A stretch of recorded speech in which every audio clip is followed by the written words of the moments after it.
they're trying to coordinate the handoff on the air, and then eventually I bet you the sheriffs on the ground will show up here. But they don't want to lose sight of these two guys until that sheriff unit gets here, gets eyes on them. Well, and at that point, then they'll make a decision what to do. Well, Tim, one thing that we saw that certainly made our blood boil is we're seeing these two suspects endangering lives of people all over L.A., and then they give high fives to their friends. Any sort of charges involved with the people they're high-fiving, or maybe that vehicle that appeared to drive up right next to them and assist these suspects? I mean, one would have to imagine as authorities come closer to the suspects in the vehicle, the people that are around them are certainly going to have to move out of the area.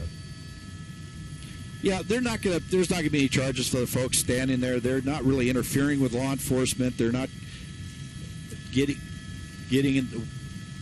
in the way of the officers that do come in. But if they're just standing there as the policemen come in and move out of the way, then yeah, no, there's no crime for high-fiving your neighborhood friends here if they come to an end. And Tim, I'm sure they all know this has been a long playing pursuit. Go ahead. I have a question in terms of from a law perspective when they're coming into, these guys are just standing here.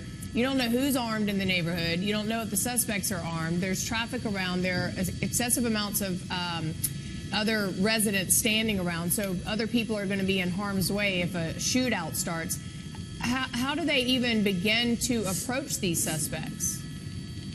Well, it depends. The air unit will come overhead, tell them that they're facing eastbound. The guy will come in from the south or from the west, from behind, or they'll just flood the area with units to try to just corral the folks around it, because this is going to stand by. Okay. Anyway, so what they'll do is they'll just start getting units in here and then do this very coordinated, because the street is completely stopped. A lot of folks, I know all the other streets are empty, so I know a lot of folks are just coming down to looky-loo this ending here and see what's going on. But I'm looking out the window. I don't see one black and white within about 4 or 5 blocks that I can tell. But they'll have to approach this very cautiously to take these guys into custody. Now they're going to have to be very careful of the folks around them, because now he's getting back in. We don't know if he's going to take off or not. But they have to be careful of the folks around him, because you don't know who's friendly or foe on this. Just look, he's going to be very polite here and move his car out of the way so folks can drive by. He uses his blinker now and is moving it out of the way. Clearing traffic. Yeah. So and then when the officers come here, they're going to have to be able to take these guys into custody and use, as I always say in law enforcement, force reasonable to effect the arrest, because you're going to have a lot of people here who might want to join in to keep these guys from getting taken into custody, or it may turn out the guy runs out and takes a selfie. This is L.A. This is the new social media. This is, in my book, completely ridiculous. It's now embarrassing how this has all turned out. Yeah, it is. It is absolutely embarrassing.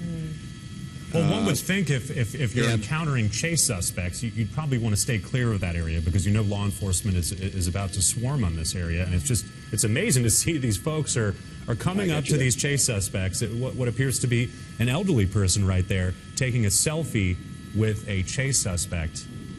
You're seeing some bizarre behavior. Well, you know what? In neighborhoods, people would be running away from this, and then there's neighborhoods where people do this. Yeah. It turns into a circus event where there's no sense of responsibility, no sense of, hey, we're doing something wrong, and you get that crowd mentality going, and stuff like this happens. So, well, that's what I'm nervous about, is getting a crowd mentality. 3 LAPD units. They've got 3 police cars coming in from the east. Chris, to your left, could be coming in from screen left here. Okay. These are. There's the first vehicle. It'll be interesting to see how fast people disappear. Suspect has his hands behind his back. So he's given up. He's given up. Let me get the palm tree out. Yeah, they knew it was coming, and get the driver there in custody. And let's see what about the passenger. Now the rest of them will come up. Can we look and see what the passenger's doing? Yeah, right there. And hey, here I am, right here. I'm coming to you now. I got my hands up. And then the other guy's talking. He's being all.